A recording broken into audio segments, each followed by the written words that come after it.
second. Good afternoon, everybody, and welcome to Enigma Day with Amit Weisberger. We're delighted to have you, Amit. Despite some technical problems, we will record the show for other people to enjoy. So take it away. What's your Nign for today? So this is Nign number 22 that I like very much. I knew it from before because my colleague Jérôme Bloch, maybe he hear us and recorded it, and I've learned it by ear then from his version, and it's pretty much the same that it is written here. I'll start with it. I like it rather slow, almost like a Dobredin or Dveikis Nign. But the interesting thing that it is noted 116, so rather faster, more like a mazurka. So I'll do a compromise. I will play it first as I like it, slower than it is written, and then I will sing it as rather as a mazurka. And I hope the sound is good. Just let me know if it's not too strong.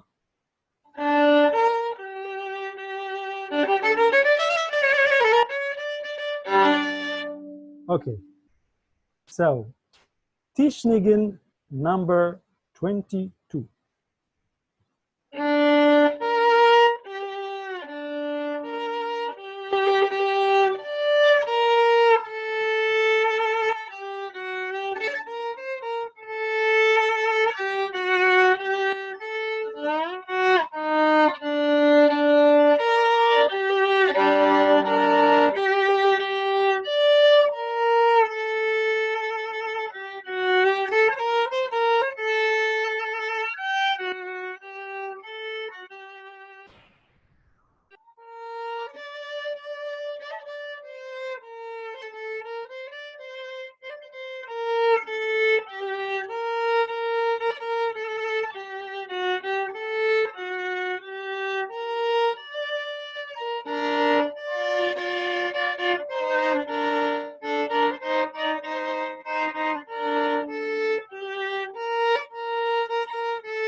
Thank you. Fantastic. Thanks very much, Amit. We've managed to get a few people in now. That's wonderful. Yes, yes, yes. Nice. So do you have anything particular to say about that tune, or would you like to play us another one immediately? What's your feeling? Yes, I'm very, how do you say in English, chatterbox, right? So I always have something to say, but I will try to go against my nature and just play the next one with few words before. So the next one is number 111. And this tune I also know from before. Actually, we have to admit that, Ilana, when you asked me to join this project, I said, oh, great, the Tish-Nigunim from Beregovski. I know few of them.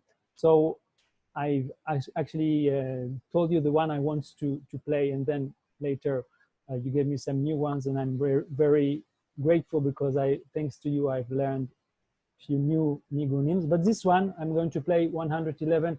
I knew it before, and I knew the version, the audio version, the cylinder, the Vax cylinder audio version recorded by Sofia Magid. And so I will play, first I will play something that, the two versions, the one that is written in the book and the one I know from the cylinders are very similar, but the beginning is a bit different. So again, I will play two versions. The first one is rather like it is in the book, and I will sing it.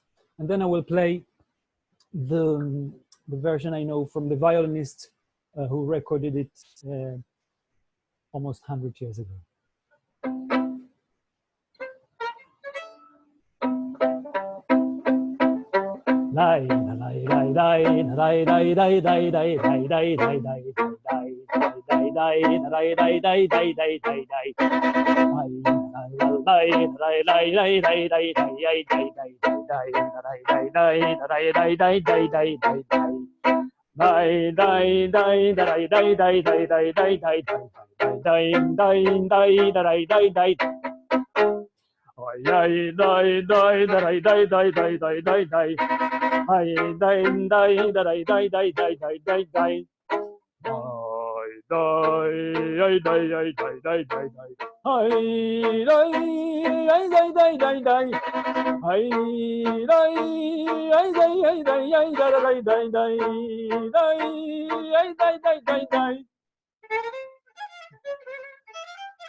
Oh, that's a great one. Yay. Thank you. I just want to say something, nothing have to do with it, but Sandra Lehman, I see you there. Hi. And I don't know you, but I know your album, something with Blackbird, right? And I liked it very much, listened to it, and I love very, you know, not often we see you in this, like you are shy or something, but this album is great. There are some very, very nice things, and you recorded it very long time ago. Thank you. Before even I knew I will be one day a klezmer violinist, right? Thank you. Thank you so much. Yeah, you're welcome. Sandra is making a comeback. She's going to be playing for the project, so that's Yes. Yeah, I'm looking forward. Proof that dinosaurs still roam the earth. Yes, maybe. So, I mean, Okay. tell us a little bit. How did you find klezmer in the first place? So as I said, it's recent. It's quite comparing with people like Sandra. This is not so very long time ago that I'm playing klezmer. It's quite new. It's like in the last 15 years or something. My way with violin is a bit special. I study in Jerusalem as a boy. In Israel, I was born in Israel and started with classical training for a few years, and then stopped it, and then very long break, and came back to violin as an adult, 17 years after. And then I started with folk violin. It wasn't klezmer yet. First, like European folk, like French, Italian, Irish, Canadian, things like this. And then little by little, I arrived also through the folk. So learning by ear, a different attitude, completely different attitude from what when I was a boy and I stopped violin, it because it was too technical, too hard. The attitude of classical violin didn't suit me. And as an adult with the folk violin, I found a new way to approach music. So that was that was this. So first classical violin, then break, then folk violin, and through the folk violin, also I found my way into Eastern European music, and finally, eventually, really the last thing was the klezmer. A great story, thank you. How about another tune at this point? Another tune, yes, sure. So I'm a big fan of Belf. Those of you who are familiar with old klezmer recording, you know Belf, Romanian orchestra, Rumenischer Belf Orchestra, something like this. They recorded just before the First World War.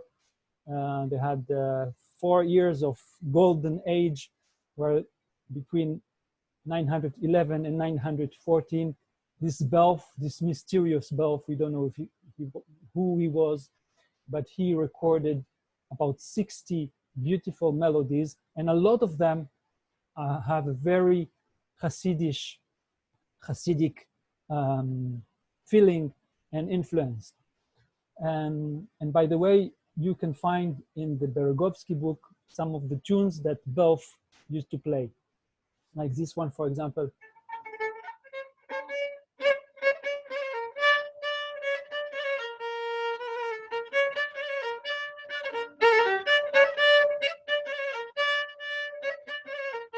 That I recorded put in my YouTube channel. This is number 105. If you want to see more, you can go in my YouTube channel and see this one.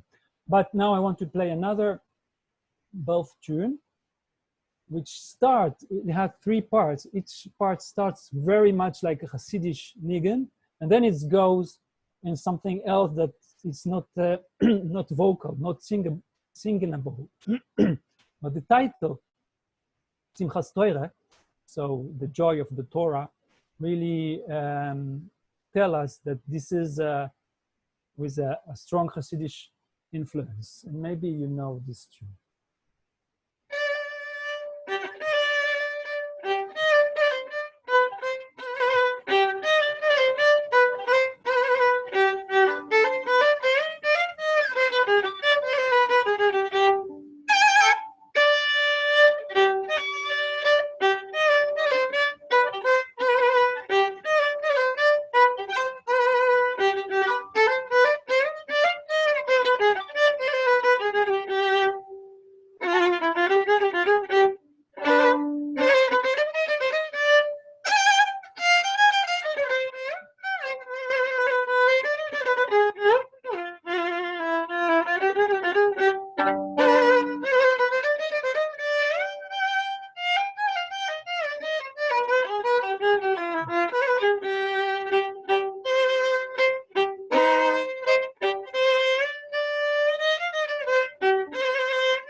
So yeah, so you can see the beginning is very much like sounds very much like a Nigun.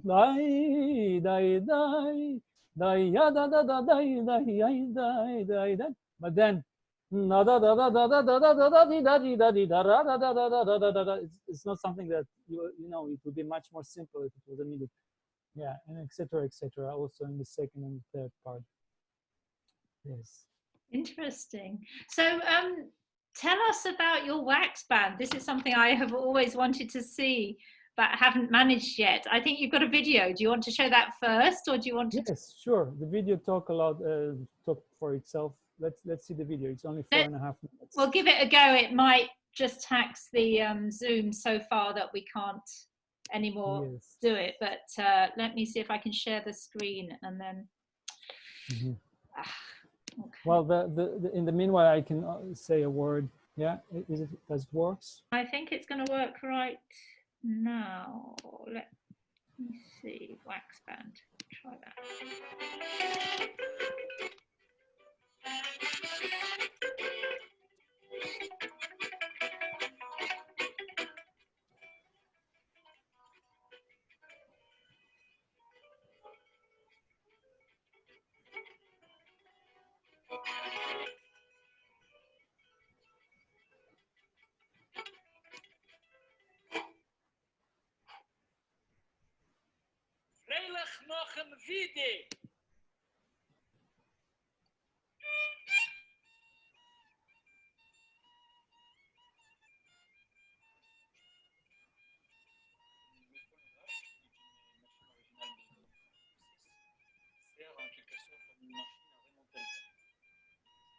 C'est le fait que nous, en tant que musiciens, aujourd'hui, apprennent les musiques qui viennent issues des archives des phonographes d'autrefois et le jouent aujourd'hui avec nos sons en nous, on amène le passé vers le présent.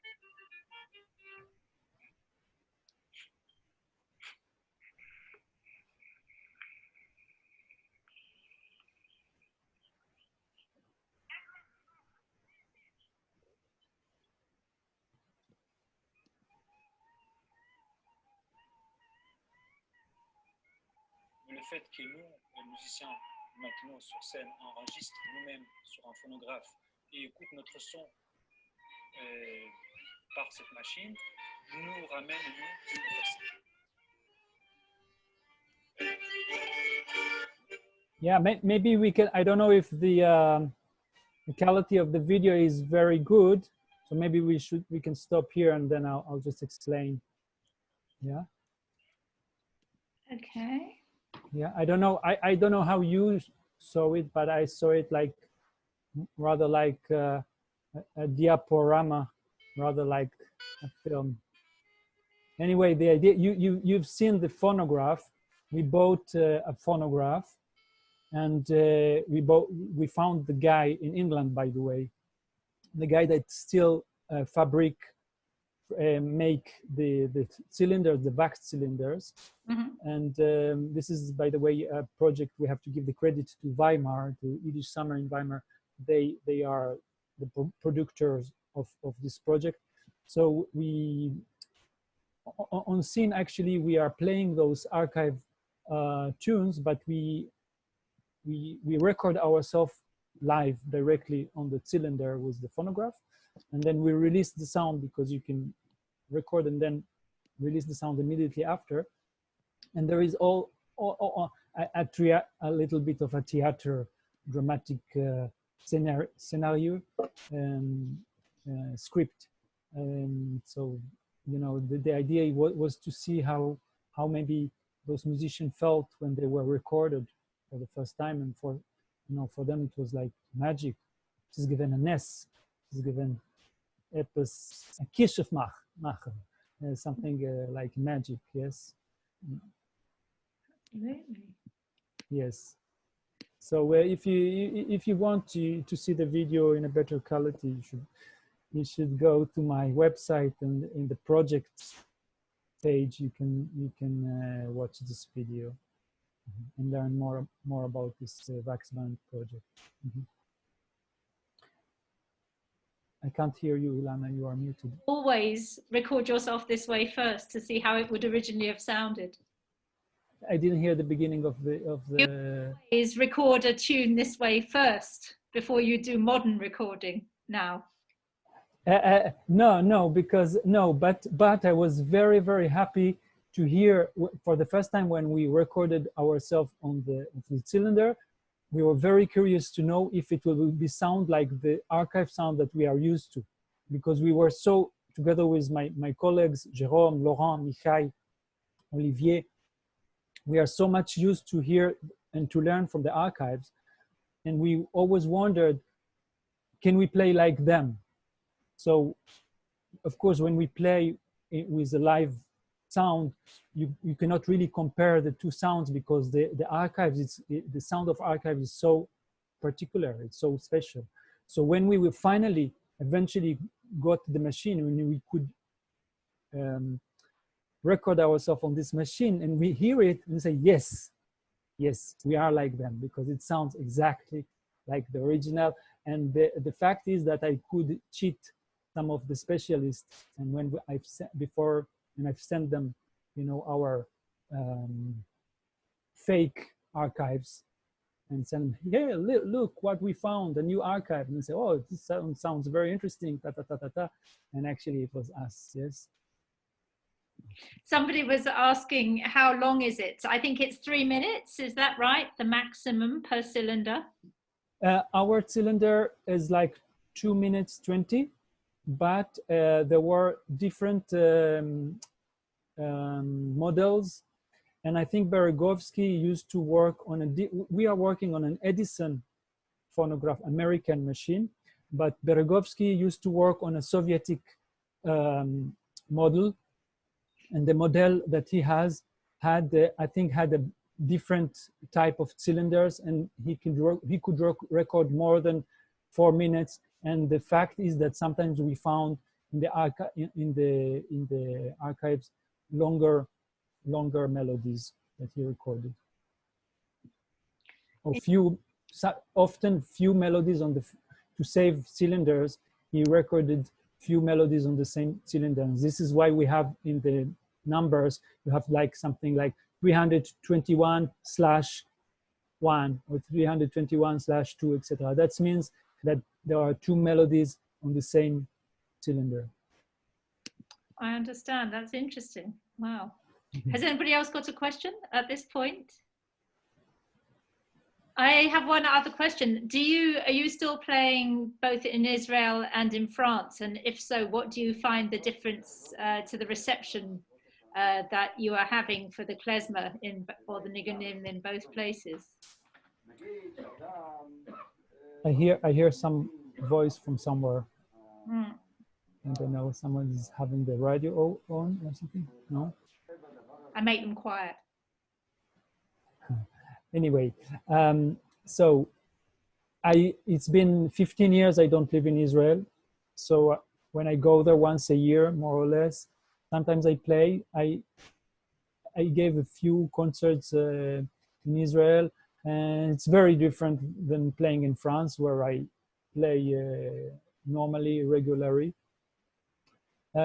Because of course in Israel, the Klezmer means something else to people. You have history, you have religion, context that put it in a certain context. The people don't listen to it as any other world music. In France, it's rather something exotic, special, etc., like gypsy music or Brazilian music or whatever. So it's considered like world music, and the heaviness of this religious, cultural context that you may have in Israel doesn't exist in France, which one of the reasons why it's more popular than in Israel. In Israel, as you know, and I think Daniel Hoffman talked about it in his show, the association to Klezmer is religion or Holocaust, and then people cannot just listen to it objectively as a beautiful music, but they listen to it through a whole system of conditions. Yes, and it's very different to play it in Israel. I wondered if it was possible to, I think we have a special guest. I think we have Moshe Berlin. Oh, really? Musa is here. Okay. Yes. He would have a comment to make on this as well, because he is still living in Israel and is playing this kind of music there all the time. If I unmute you, Musa. Sure. I don't know if you want to make a comment, but oh, I can't unmute him. You'd have to unmute yourself, Musa, if you want to say something. Okay, maybe not. Maybe a little later. Yeah, well, if Musa cannot manage to talk, or if you don't want, I can say, of course, Moshe is part of people who always played klezmer music in Israel before it became like trendy or something. But he plays mainly the Meron style, the Nigune Meron, and this is a very particular, special music that played the Hasidim in Israel, because it's a mix of kind of a klezmer and Druzic or Palestinian music, and this like it's very, very special, yes. But it's a little bit different from the klezmer that used to play in Eastern Europe, and in the klezmer that the revivals renew in the 70s and the 80s. I think we have, because we just had Lag BaOmer, we were all listening very closely to music, so it's great to have him here with us. How about another tune? I mean, yes, sure. I want to play, maybe I will play, I don't know if it should be a nigun, or it can be anything. And rather a nigun? I can't hear you. Up to you. Okay, so it's just a small dedicate to Sandra.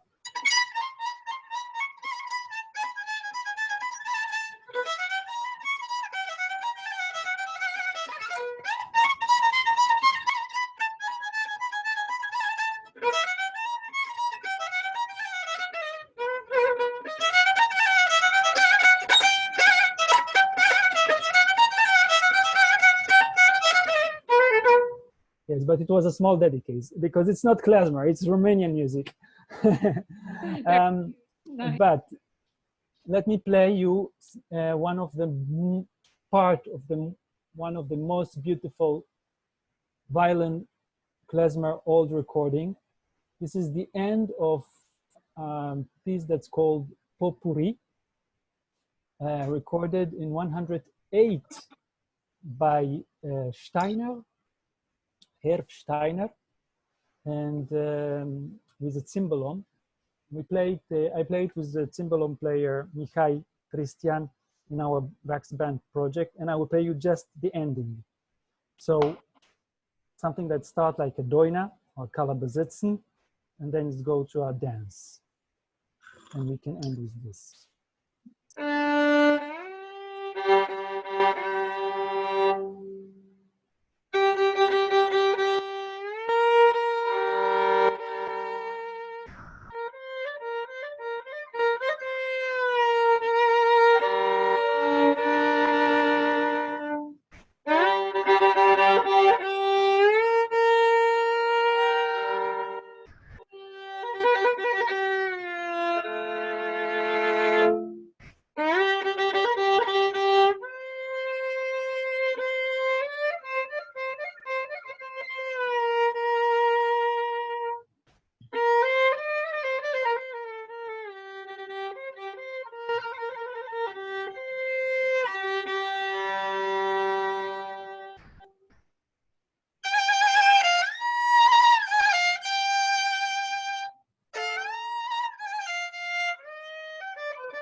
Thank you.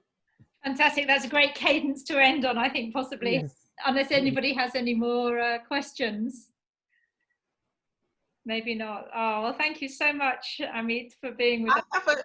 This is Sandra. I have a question about the speed variations when you're recording on wax cylinder. Have you noticed the speed varying, and how can you apply what you've learned to the old recordings?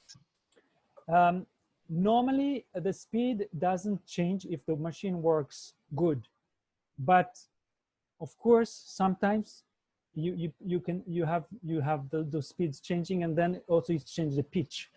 So normally you notice it if the pitch is changing, and then unless in a Hasidic style, sometimes they raise up the pitch naturally, and then this is natural. This is not the cylinder, but generally the speed is not affected if the machine is well working well. Have you used more than one machine? I mean, does one machine record at a different pitch than another, or a speed? No, I have the experience only with one machine. The machine that we bought, it's an Edison machine from 900-006, and it doesn't change the speed. Did I answer your question? Yeah. Yes. Thank you. You're welcome. Anybody else got a question? Okay, well, thank you so much, Amit, for being with us today. It's been really fun. Yes, thank you. We managed to do it, although all those technical problems. Quite a technical